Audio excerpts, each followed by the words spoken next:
Ang Toldang Sambahan. Ika-26 na kabanata. Magpagawa ka ng toldang sambahan. Ito ang mga gagamitin sa paggawa nito.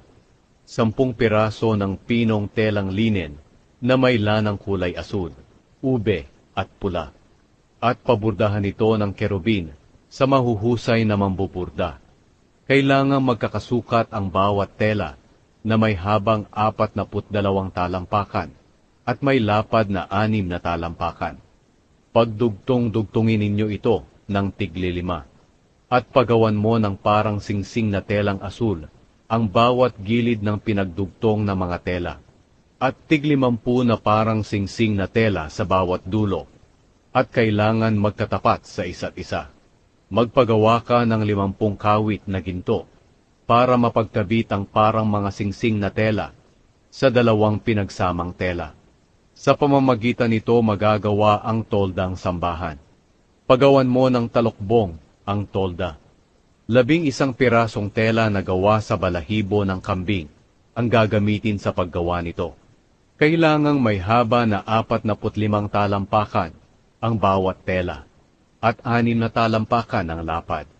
Pagdugtong-dugtungin mo ang 5 tela, at ganoon din ang gawin sa natirang 6. Ang ika-6 naman ay tutupiin, at ilalagay sa harap ng tolda. Palagyan mo rin ito ng 50 parang singsing na tela ang bawat gilid ng pinagdugtong na mga tela. At ikabit dito ang 50 tansong kawit. Ilaylay mo sa likod ng tolda ang kalahati ng sobrang tela.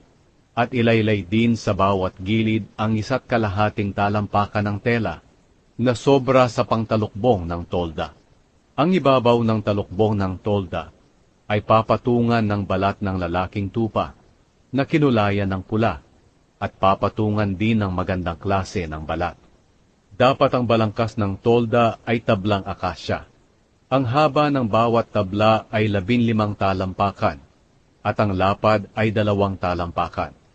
Ang bawat tabla ay nilagyan ng 2 mitsa para maidugtong ito sa isa pang tabla.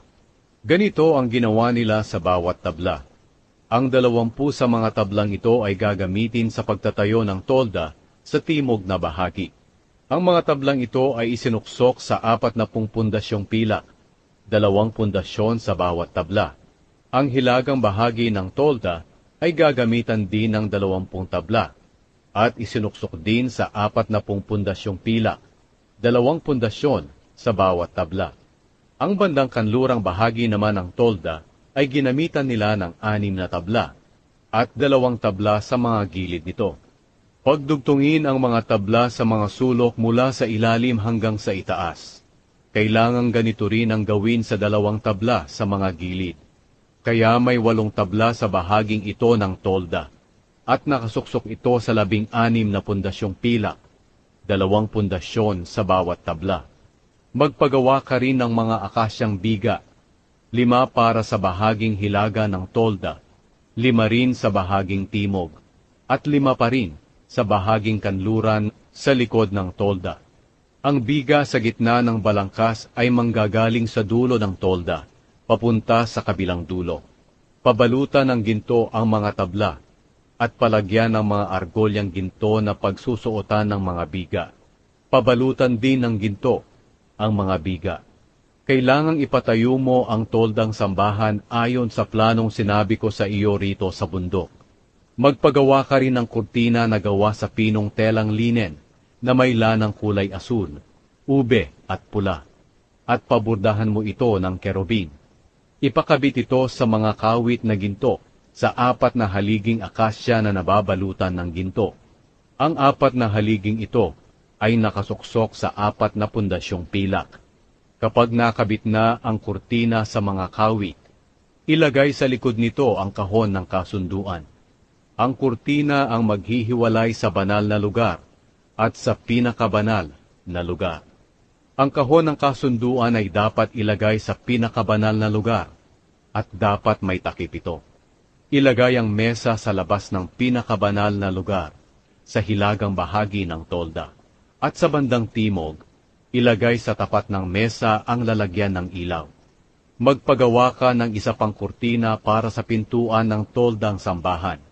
Pinong telang linen rin ito, na binordahan gamit ang lanang kulay asul, ube at pula. At napakaganda ng pagkakaburda nito. Pagkatapos, ipakabit ito sa mga kawit na ginto, sa 5 haliging akasya na nababalutan ng ginto. Ang 5 haliging ito ay nakasuksok sa 5 pundasyong tanso.